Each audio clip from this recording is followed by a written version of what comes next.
We had the meeting, we walked through, it didn't go through. I told him right away I had another buyer. I didn't. That afternoon, I cold called the top 20 hotel buyers in New York. I got like the 18th guy on the phone, and I'm like, I have the best hotel for you. It's vacant. And they're asking $350,000 a key. You know, these hotels trade for $700,000 a key. You got to come see it. You know, I already have an offer on it. I know you through this person. I got to send you an NDA right now. Okay, signs the NDA. I meet with him. They fell in love with it. Bought the hotel for $85 million. Damn. That definitely put me on the map with hotels. That was a good multi-million-dollar commission. So you like...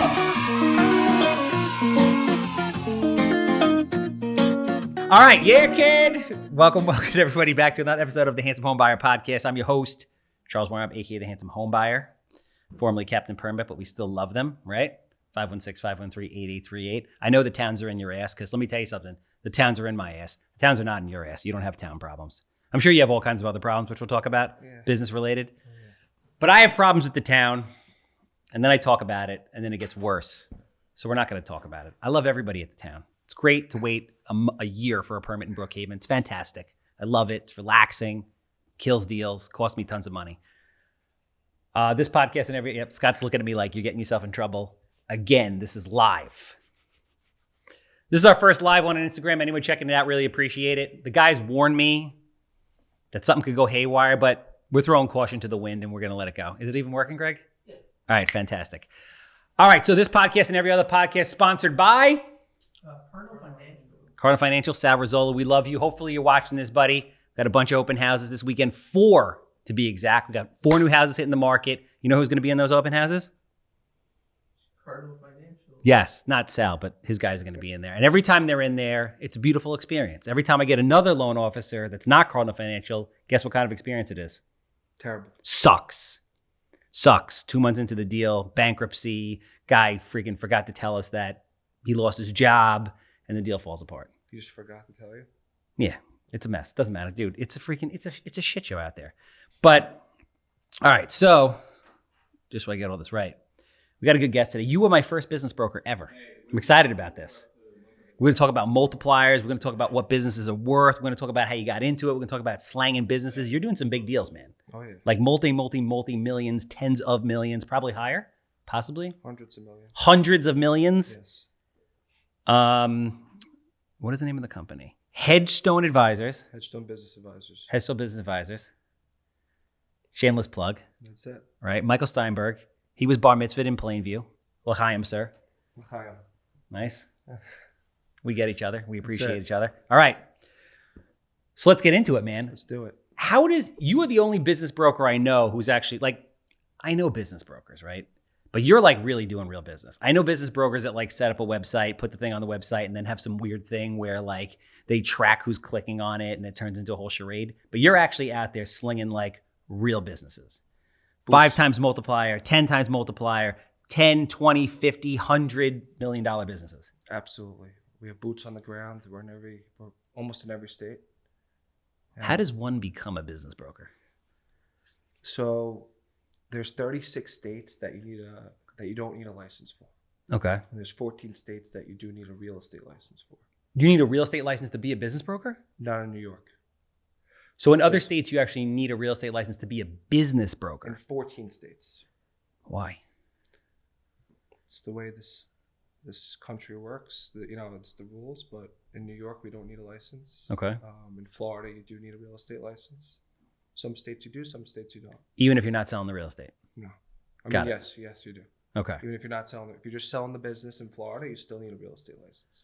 So you're 32, you said? 33? 32. 32. You're a nice Jewish boy from Long Island. North Shore. North Shore. Right? Because the North Shore never wants to get confused with the South Shore. Vice versa. Right?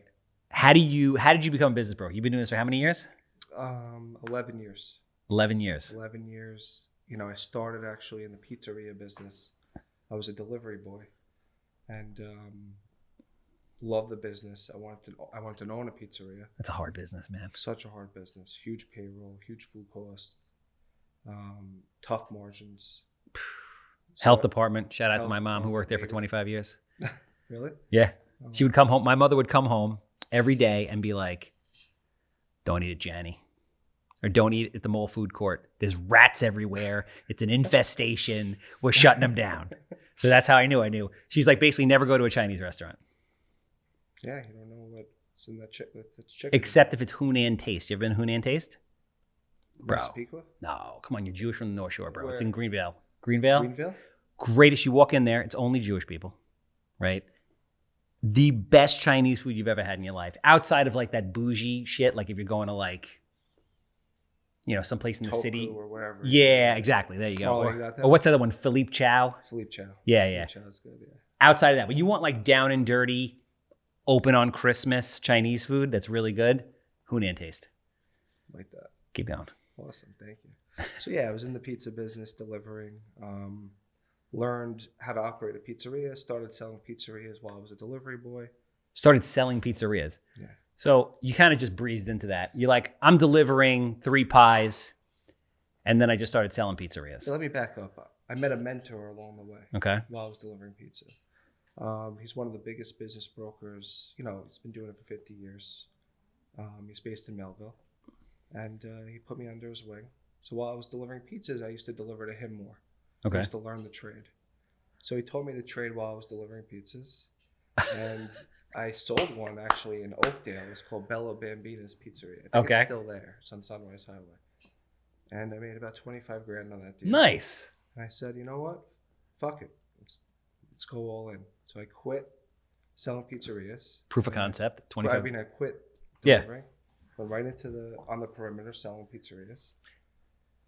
And as of today, I think I've sold over 300 businesses so far. Wow. Yeah.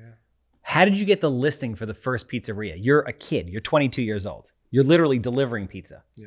You ever see that movie with the old school back in the day from the guy from that hospital show now? And he used to deliver pizza with extra anchovies, and he ended up being like a brothel type of thing. He was like a male prostitute with a pizza. You ever see that? That wasn't me. No, I know. I digress. Everybody around me is a lot younger. So when I try to like pull this stuff up and talk about it, no one knows what I'm talking about. Like you're young. You're 32 years old. I'm 43, dude. You know what goes on in 10 or 11 years? It's a decade, yeah. A lifetime. Yeah. Did you know if you put more than one Y in the word hey and you text it means you want to have sex with the person? This is the stuff I'm learning. I didn't know that. That's the younger generation. Yes. 3 Ys. It's a real thing. I had no idea. Here I am sending hey to dudes for years, not knowing why they're hitting on me, and I'm confused about it. True story. Anyway, go back to you. So delivering pizzas, sold my first pizzeria. The way I got that deal is I put a drop note under the door when it was closed. Okay. And basically, a drop note is just a letter that says, I have a buyer that's interested in your pizzeria. So then the guy hit me up, got the listing. And, he asked me to meet him. I met him. He was impressed that I was hungry. I was very aggressive. Got the listing and just hustled. Just knocked on every pizzeria's door. That's what I do. I'm a door knocker. So I knock on the doors. I told him I have another pizzeria that's close to you, does very good revenue, and it's a great expansion plan for you. Had them sign an NDA. They go there for a piece of pizza. They get a piece of pizza. They like it. They set up a meeting with me. We met with myself and the owner, asked them questions, made an offer, put the deal in contract, closed the deal. And that's how it happened. That's how it happened. And that was deal 1. Love that. Branched into car washes. So I just want to back it up for a second because I relate what you just did to like real estate and FSBOs. So you got a lot of real estate agents who like reach out to for sale by owners, which is kind of like sort of what you did, only the guy wasn't even for sale, right? And they're in there saying, hey, listen, I have buyers. And maybe they do have buyers, right? Or you have buyers, but those buyers might not necessarily want that pizzeria, but you have other people you can market to. How do you round that corner? You know what I'm saying? Like you come in there saying, I have a buyer, and then let's say you have a buyer and that buyer's not interested. How do you parlay that into the actual listing? Well, the good thing about this, the pizza world is I knew everything about the business. So when I go in there and I ask him, how many bags of flour do you do? How many batches of dough do you make on a Friday night? And he tells me 4. I know he's a busy place. So I ask him questions that he wouldn't expect a broker to know. Mm-hmm. And that confidence that he has in me just allowed that, open up that relationship more. And, Interesting. It wasn't, I didn't get the first buyer in there. It took me, it's a numbers game. Yeah. 20, 25 buyers. And then, he had patience with me. I was very confidential. It's not like real estate where you can market these things online. Everything is extremely confidential. Mm-hmm. So then, because the employees can't find out. Employees can't find out. Chef will walk right out. Yeah. Not be scared. No, it makes sense. So it's a numbers game. Yeah. So how do you go about marketing these businesses in a way that gets maximum exposure while still being confidential? That's what separates a good business broker from an expert. I've accumulated a list of people that I've been dealing with over the last 10 years. Obviously, the internet helps a lot, and I just have a good social media presence. Social media is everything. It's free marketing, and I just get it out there. I literally do whatever I have to do. I have to knock on I'll work 25/8. I'll knock on every single door. I'll get in front of as many people as possible. You create your own luck.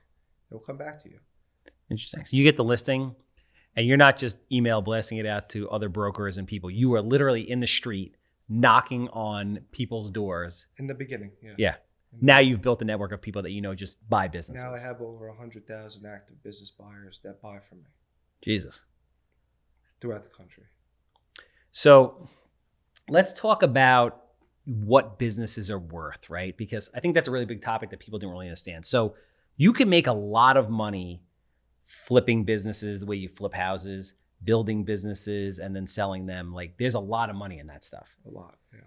Because it's similar to real estate, that there's a multiplier. Like, so in real estate, when you have a multifamily property or you have some type of investment rental property, you apply a cap rate, which is essentially a multiplier. The same thing goes for businesses. Yes. So take us down that road. So every business is evaluated differently. I like to use the phrase time capital because the more an owner works at a location where he's putting his sweat equity in, the less valuable it's going to be. Yeah.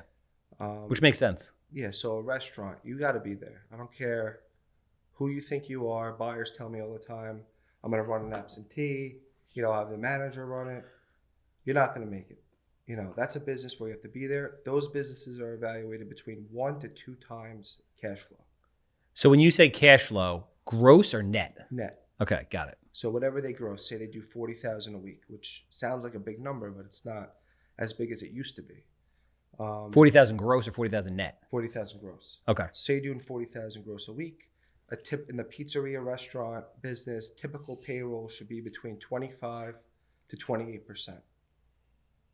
Food costs should be between 28 and 35%. Got it. Those are your 2 biggest expenses in the food business. So basically, you're making 15%. If you make 15%, you're doing very well. So you're at so I remember, because an ex-girlfriend of mine, her father was in the restaurant business, and I remember looking into this, and he said that basically businesses on average, restaurants on average make between 5 and 15%. Sounds right. Crazy. Yeah. Bro, that's crazy. It's crazy. And when you have liquor, it's even, it's closer to 5. Oh, it's lower? It's lower. I thought liquor would bump you up. It's more profitable, but it's another expense. And okay. It's very, you're in single digits. Why do people do it? People do it because you do a much higher volume. So if you do 100 million a year and you make 5%, you're still making 5 million a year. Yeah, but that's a lot. I feel like that's a lot of risk. That scares the hell out of me. It's a lot of risk. You have a liquor license. You got to abide by the laws. You got to open and close at certain times. 7 days a week. There's a lot of cash. There used to be a lot more cash. There still is, depending on what area you're in. But yeah, it's a tough business. It can be a really rewarding business. If your family's going to work there and you're going to be there. But if you're not going to be there, I'd rather buy a laundromat, car wash, something that you can really delegate, someone to run.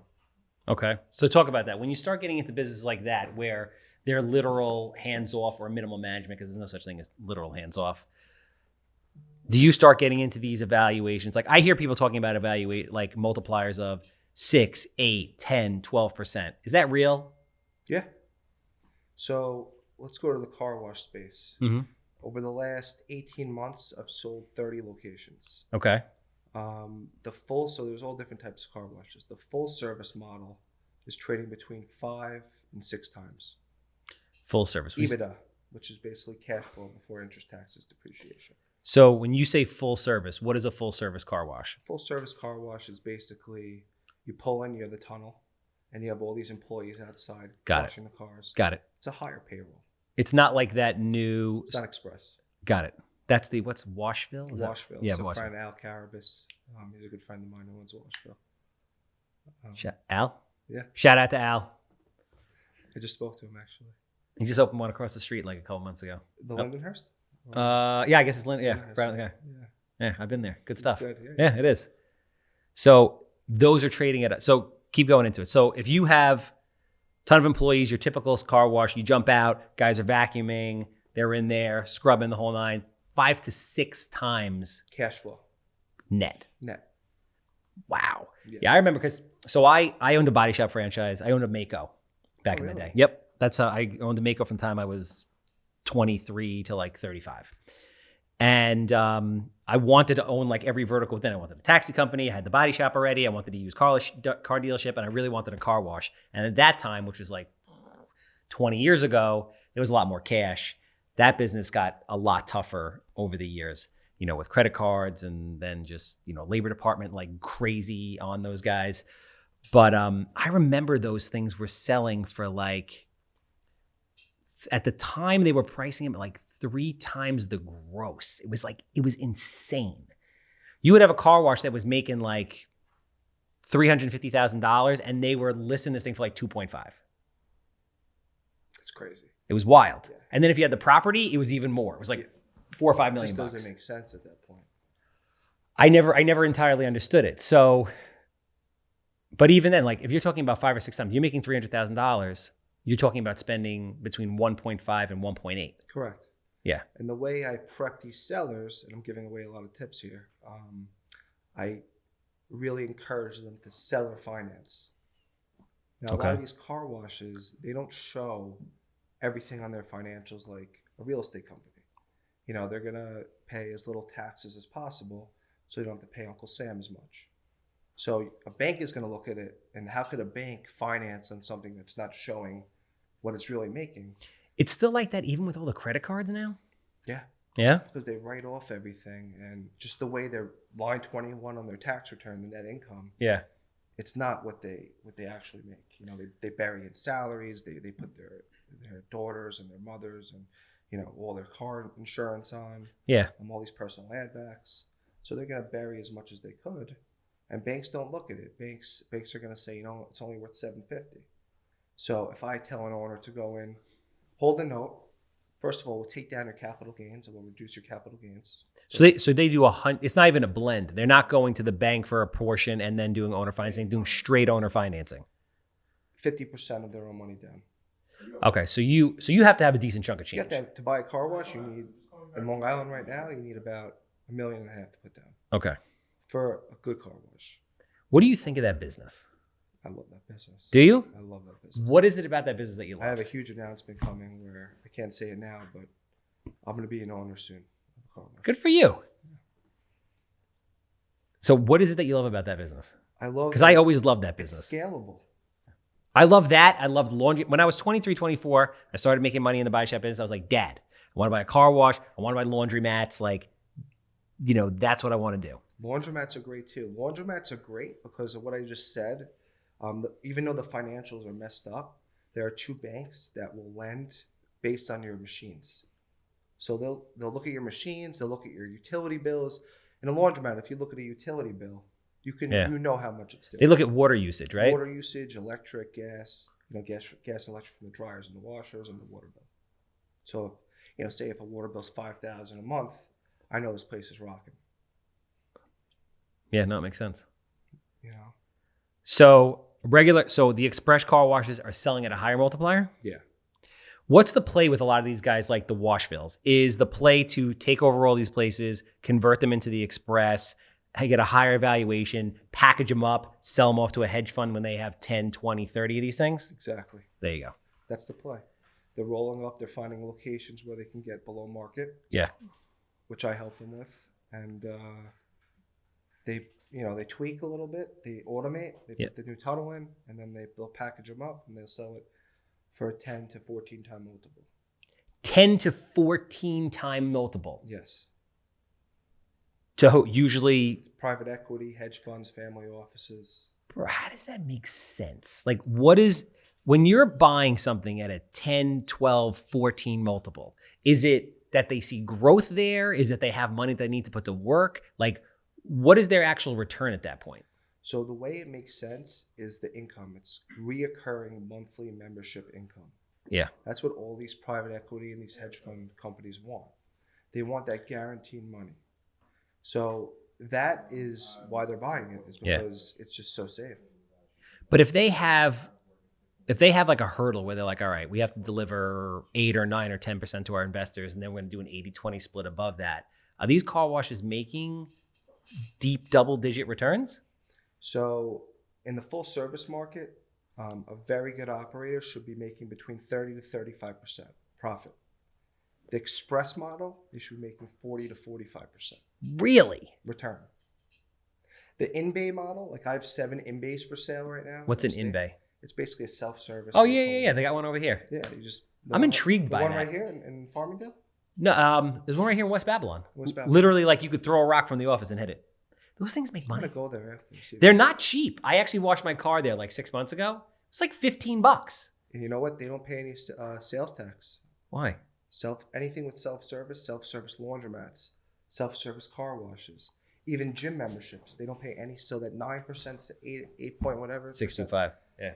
That doesn't apply for those businesses. No shit. Yeah. Those self car wash places make money? Yeah, I have 7 of them in the package with the property, $9.5 million all with the property, and they cash flow $1 million. I have 7 really solid ones right now. I just got 9. Interesting. with the property. That's not bad. It's sold. Yeah, that's not bad. I mean, listen. So you're at like 11, 12% return, but you own the property. You own the property. Yeah. You're depreciating the hell out of it. You're paying no tax on anything. Bonus depreciation. You could depreciate up to 80% in 2023. And then basically, what do? You have somebody who goes around, makes sure the soap is in there. Just, I mean, that's one like. employee at each location. Got any of those on Long Island? No, it's upstate. Not on Long Island, though, huh? Long Island. The thing about Long Island car washes is you can't really build them anymore. I know. You can't do anything on Long Island. Can't do anything. It's a pain in the ass. It's tough. I can't get a permit for a deck in Brookhaven. You gonna build a car wash? Hell no. Do you know? I'll tell you after, actually. In Brookhaven? Yeah. Can you get me a permit faster than a year? Yeah. God bless you. We can't talk about it. We're live. Yeah. We'll talk about it after. All right. What do you got? Keep going. So laundromats, car washes. I love health clubs. Certain gyms and health clubs. So let me ask you a question. Everybody kind of develops like a niche most of the time. Do you have a niche of businesses that you typically sell? Is it the car washes, the pizzerias? Do you have like a cluster of like 5 or 6? I know you'll sell anything if you get the opportunity to, but how does it work? Do you usually kind of concentrate on a certain asset class? Anyone who joins my company, I have them pick 2 industries to focus on. Me personally, I love car washes. Okay. And hotels. Really? I just sold the Comac Motor Inn. No shit. Yeah. The old Comac Motor Inn. You know it. No Yeah. kidding. I've never been there. Yeah, right. But you ever been to the Comac Motor Inn? No? Greg, that's out your way, Greg. What? Comac Motor Inn, you ever been there? Past it. Never in there though, right? Not one wild Always curious. night where you just you were a crazy kid throwing caution to the wind? No. Not at the Comic Motor. All right. The way I got Listen. that listing was cool. I found out it was for sale. I knocked on the door. This 97-year-old guy comes out in a wheelchair, and he goes, "What do you want?" I said, "I heard you're selling your hotel." He's like, "You have you're buying it? You have a buyer?" I'm like, "Yeah." Literally that day, I found the buyer. I introduced him the next day, and I made the deal. So in a scenario like that, you get the seller to pay the commission or the buyer to pay the commission? Well, in that deal, it was an off-market deal. Yeah. So I had to get very strategic. I had to put an LOI together with my fee in it. Yeah. And then we'd break down all the fees. Of course, he would try to negotiate. Got it. But this guy was the real deal. This guy was actually famous. He was, have you ever seen the movie American Gangster? Denzel Washington. Of course. So his boss, Bumpy Johnson, 20%. 20%. Yeah. This guy was getting 10% of Bumpy. This guy was Bumpy Johnson's partner, 97-year-old guy. Was Bumpy Johnson's partner. Yeah, Denzel's boss's partner. Oh, like in real In life? real life. Really? Yeah. Nice. So that was a crazy deal. That was a cash cow. That place is a cash cow. I tried to buy. There was one. Was it an islip over here? What was that? Fuck, I don't remember. I tried to buy one. I think I know which one you're talking about. Giant property, like 4 acres. They ended up selling it. Had like freaking 150 rooms, 160 Is rooms. it Bohemia? No, No, Cloak. Right here over at not islip or something. I How forget. recently? Like 2 years ago. I tried to buy it as I wanted to hold it as a motel and then do a development play. They had sewers there. It was 4 acres. I wanted to build I could build like 260 units. It was like something crazy like that. And I bid $8 million on it, and $8.5 million, and I lost. Oh, he sold it? He sold it to somebody else. I was going to say, let's try to get it. I chased him bro, I want to buy that self-service car wash down the block. Can we do that? We'll go there right after. Rock and roll. Yeah. Seriously. Anything. Let's do it. So regular car washes, 5 to 6 times earnings, the express. What else? Talk to me about numbers. This is the shit that I like. This is great. I love this. Honestly, this is fun. Because this is a big deal. Like, people need to understand that you can buy businesses, add value to the business, or in a lot of cases, just buy a business at the right time. Like when they do like leverage buyouts, when hedge funds and private equity funds do leverage buyouts, a lot of it has to do with just market timing. So like right now, the economy is like a little wacky. You wouldn't be able to tell because every time you go out to dinner, like everybody's there, but nobody has money, and I don't understand what's going on. But the economy's hurting. If you buy a business that's 30% down just because the economy is in a screwy place, you can buy it at the right time, not really do anything to it. And then as the economy starts to come back, all of a sudden this thing is worth 45% more. And also the multipliers go up, right? So in tough markets, the multipliers go down. In markets where like everything is flush, people are willing to pay more. Yes. Am I making that up? That's a true story, That's right? true, yeah. All right, boom.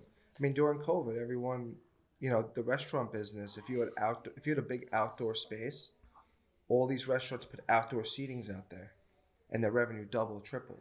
Mm-hmm. If you were a pizzeria, your deliveries just went off the roof. So you never know. I mean, buying businesses is such a good passive income. So talk to me about some of the type of businesses that you've sold. Talk to me about some big deals. Talk to me about some crazy shit that's gone on. I need some more stories. So, okay. So last year, another hotel, I knocked on the door. It was a closed hotel on Wall Street, 253 rooms, huge. And then on top was apartments. It's like one of those huge skyscrapers. I found out, through my network that this family wanted to sell it. So I came in with not the realest buyer, the first buyer. I just wanted to get my foot in the door, meet the guy. So I called him up. I called him. He's like, yeah, I'm looking to sell. I have a buyer. Brought the buyer. What's the pitch?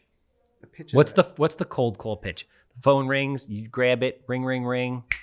How are you? My name is Mike Steinberg. How you doing? Good. How can I help you? I have a hotel. I mean, I have a buyer that's owns 20. I'm just gonna tell you straight. Spitball it. This is really strong. These are great tips here. I have a buyer that owns 20 hotels in Manhattan. They inquired about your hotel. I just sold another deal with them. Can we come see it? Is it available? Yeah. You want to come see it? I just get them to meet me. No matter what, I get them to meet me. When I'm in front of the person, sold. So we had the meeting. We walked through. It didn't go through. I told them right away. I had another buyer. I didn't. That afternoon, I cold called the top 20 hotel buyers in New York. I got like the 18th guy on the phone, and I'm like, I have the best hotel for you. It's vacant. They're asking $336,000 a key. They're asking $350,000 a key. These hotels trade for $700,000 a key. You got to come see it. I already have an offer on it. I know you through this person. You got to come see it. I got to send you an NDA right now. Okay, signs the NDA. I meet with him. They fell in love with it. Bought the hotel for $85 million. Damn.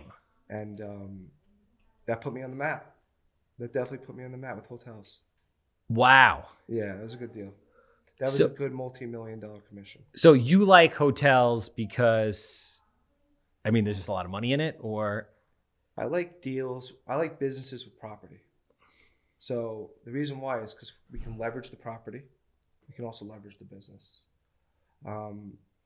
Owners that are creative. I like working with owners that are creative, that might hold the second position on the business while the bank will hold the first on the property. Just we can get really creative. I like deals with a lot of money. I'm selling right now in Manhattan a $400 million deal. Another hotel. I just got a construction company for $20 million. I just got a chain of restaurants for $20 million this week. I just got a car wash with property in Jersey for $10 million. This is all this week. What else did I get? I got something big. I got a ton of listings this week. I probably got like 30 listings this week. So there's 30,000 real estate agents on Long Island. How many business brokers are there? My company, there's 120 plus another maybe 40. So what's the competition like? I'm trying to like compare it to, because I feel like, they're business brokers, but it's not one of these things where you hear people becoming business brokers all the time. And I feel like there could be a lot of opportunity in being a business broker. And I feel like there's not a lot of competition compared to more mainstream sales stuff like real estate. There's 1,200 business brokers in the state, in the whole country. No, I'm sorry. There's 12,000 business brokers in the whole country. There's 3 million real estate agents. There's no competition. There's really no. Any idea how many businesses are sold every year? There's 11 million businesses for sale right now. I don't know exactly how many are sold every year. But there's 11 million Last year, businesses. I sold personally 80. So I literally had my biggest year every year. This year, I'm going to hit at least 200. So if you had a hedge fund or if you had a private equity fund and you had an unlimited pool of money and you wanted to go out there and start buying businesses for growth and cash flow, what would you do? So that's funny you say that. I started a fund, and these 3 car washes that I'm buying, that's what I'm doing. I'm buying car washes because I know the business. Yeah. I'm good at what I know. Do you know the intricacies of how to run a car wash? Yeah. How do you handle so now, as obviously you're a full-time business broker, so now you're buying businesses for pseudo passive income. How are you staffing that, managing that? Because it's a lot. It's a lot of stuff. Of course, I don't do anything. I bring on an operating partner. Okay. I have him put a little skin in the game so he can't run away, and I have him manage the whole business for me. Somebody with extensive experience in that business. Yes, and I give him equity. Where do you find you give them equity or they buy into it? Both. Okay. So what, they buy it? So they put some money in to keep them there, but then compared to what they're putting in relative to what you are, you're giving them more equity. Yeah. So if they put in, if it's $100,000, I'm making them up. It's $100 deal. They put in $10. I give them 10% equity. Okay. With a earn out of more equity. So when you say earn out, what do you mean by that? So basically, they can roll in their salary. There's all different creative ways on how they can get more equity. If they increase sales to a certain amount. Okay. All different formulas on how to incentivize that operator. Got it. So you don't know, because you don't know the ins and the outs of this soap, this amount of employees, all that stuff. You know the percentage of what things should cost, but you're a business person. You know how to you know how to find the deals, you know how to put the right people in place, and you know how to set the financing up. Yeah, and if we're paying X amount for soap, and I'm going to shop around. I'm going to make sure that we're paying a little amount of chemicals as possible on the car wash. You're going to turn it into an express, or you're going to have it be a full serve? Long Island, the full service market works very well. I freaking love the full service market. It's great. I got to tell you, bro. I like Washville and the concept. I don't like vacuuming my own freaking car. No. I suck at it, and it's annoying. It's annoying. It's just, the people here, they don't want to do that in specific areas. There's some areas that, you can vacuum the car, but I like the full service market. You get a much higher price per wash, average between $25 and $35. I've seen car washes that average $45. The express is $8 to $12, $8 to $15 average. Mark, we're buying car washes. Guess we know how he feels about that. What else besides car washes? Healthcare. Healthcare is not going anywhere. So when you say healthcare, you're talking like docket? Like, no, how do you? Home healthcare agencies. Okay. I'm doing something big in that space right now. That sounds like a tough business, man. It's a tough business, but it's a lot of government money. Okay. And Explain. basically, certain insurances Yeah. get paid, and they have to get paid, and it's like clockwork. So, But what's the management of that? Like the billing, having enough employees, making sure they show up. Like, I feel like that's a tough that's business. tough. You have to have a certain infrastructure to handle that type of volume, Okay. but it's extremely lucrative. In bad economies, do you see, I mean, healthcare is healthcare. I get it. Like, when I look at real estate asset classes, what do I like? I like, multifamily, anything rentals where people are going to be in it. I like anything affordable. I like self-storage. I like medical, right? These are things that are basically bulletproof and on the rise with the population the way it is, right? Aging population. When the economy goes sideways, what happens in the car wash business? Do people still wash their car, or they just let it go? People are always going to wash their car. It's recession proof. It's Amazon proof. No matter what, people are going to wash their car. If things get more expensive, the car washes are going to go up a little bit in price. 50 cents, $1 a year. Pizzeria business, the bagel store business, any food related businesses, everyone has to eat. So those aren't, those are completely recession proof. But from the standpoint of like somebody like myself, who's like, all right, you know what? I have all these rental properties. I'm refinancing out tax cash. I have this money. I want to diversify. I want to put it to work in businesses. I want to help, build whatever value I can through my media team and, me understanding SOPs and all that and technology, whatever it is, right? Car washes, medical, what else you got? Laundromats. Still like laundromats. Probably like laundromats for 20 years. Laundromats are the best. The best laundromats are in the worst areas. You hear that, Dad? Laundromats. 20 years we've been talking about laundromats. Well, that makes sense, yeah. As far as the areas. The areas. But you got to find laundromats that are in areas where they don't have laundry in the houses in the area, where they can't build. Okay. So in the boroughs, it's perfect. I have a ton of laundromats in Brooklyn, Queens, Bronx, the boroughs. Do you need to have wash and fold? It definitely helps to have that white glove service. It is labor intensive, but it definitely helps so you have that addition to your self-service. What are those things selling for? 5 to 6. 5 to 6. So the stuff, what are the top 3 businesses that are selling for 10 plus earnings? Manufacturing companies. Really? Shipping and labeling. Those are very lucrative companies. Okay. Certain healthcare companies. Okay. Certain service-related companies. Very niche service-related companies. Express car washes. 10's tough. 10 fintech companies all day. When you get into the technology, the SaaS companies, subscription-based companies. Yeah. 10's high. Those are the 10 multipliers. The laundromats, the car washes, the high-end chains or restaurants, those will sell between 4 and 6 times. The restaurants 4. The smaller businesses 1, 2, 3. That's typically what it is. I was always thought it was like 1 to 3 times earnings plus whatever equipment you have minus depreciation. Yeah, sometimes equipment's included. Inventory is always separate. Yeah. Supermarkets are great businesses. I've sold a ton of supermarkets. What are they selling for? Multiply. They multiply on the EBITDA 3 times, but I usually take a weekly. So whatever they do weekly, I times that by 15 to 20 times. So if they do 10,000 a week, I'll sell it for 1.5 to 2 million. So it seems like every business has a different formula for figuring out what it's worth. Sorry, 100,000 a week, 1.5 to 2 million. Every business has a different formula, right? Yeah. Is it always off the net? Is it sometimes off the gross? How do they, what's the rhyme or reason to, how a business is going to be evaluated? So this is why I love this business, is because I really create the comps. There's not a lot of, this is huge. I create all the comparables.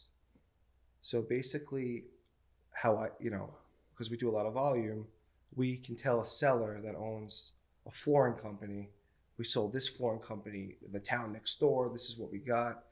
Everything is return on investment. You can look at gross multipliers, you can look at EBITDA multipliers. I like to look at your return on investment, your cash on cash return, or your EBITDA multiplier. What kind of cash on cash? Like obviously I compare it to real estate, right? So everybody's idea of a good investment is different. In real estate, some people are happy making 4 or 5% on something super stable and easy and safe. Some people want to make 12, 15, 20, 30%, whatever it is. Your clients, is it the same thing? Does it range? Certain people are happy making X, other people need to be making Y. Yeah. Are most people coming in passively? Are most people coming in to add value and really boost the bottom line? What is it, a mix? So I deal with a lot of mom and pop buyers that want to come in, work it, add value. Okay. A lot of the PE funds are for the bigger deals that I'm working on. But a lot of these small businesses that do under $1.5 million, which comprise of 95% of the United States. $1.5 million gross or net? Gross. Got it. Okay. That's 95% of the businesses. They do under $1.5 million. So that's our bread and butter. A lot of those buyers are going to come in and they're mom and pop buyers. They're going to work it. They're going to add value. They're going to stay there. Their kids are going to come, or they'll just go there, flip it. I do a lot of flips too, where you buy businesses at a good price. I'll get in the deal as well, or I'll just, if a friend's buying it with me, I'll give it to him, and we can flip the business. There's so much money to be made. No, I love it. I mean, the thing that I think is scary for a lot of people is just the whole operational aspect of it, right? Like, you have a business, you have to make sure that you have so tips for somebody, right? Let's say you're somebody retired, they just sold their business, they made 20, 30, 40, 50 million. They're 50, 55 years old, that got a lot of life left in them. They don't want to be working in a place every day, but they want to put that money to work, right? Sure. 3 tips for somebody like that who's looking to put money into buying businesses, but doesn't want to be a hands-on operator. You want to find something, obviously, with that type of capital, you're going to have a nice cash flow. So if you don't have an operating partner, I wouldn't even recommend you going. I'm very straightforward.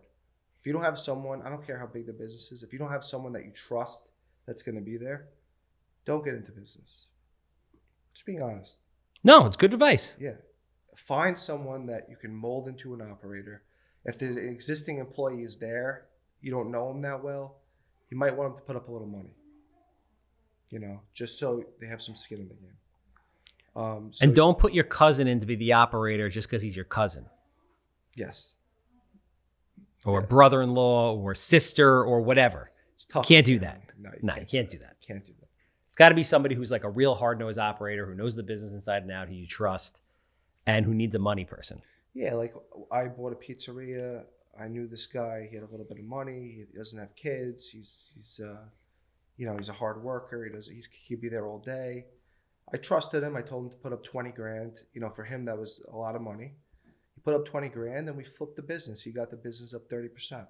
Nice. And he got his nice payout. I gave him a bonus on the payout. I took care of him very well. He's looking to do other things.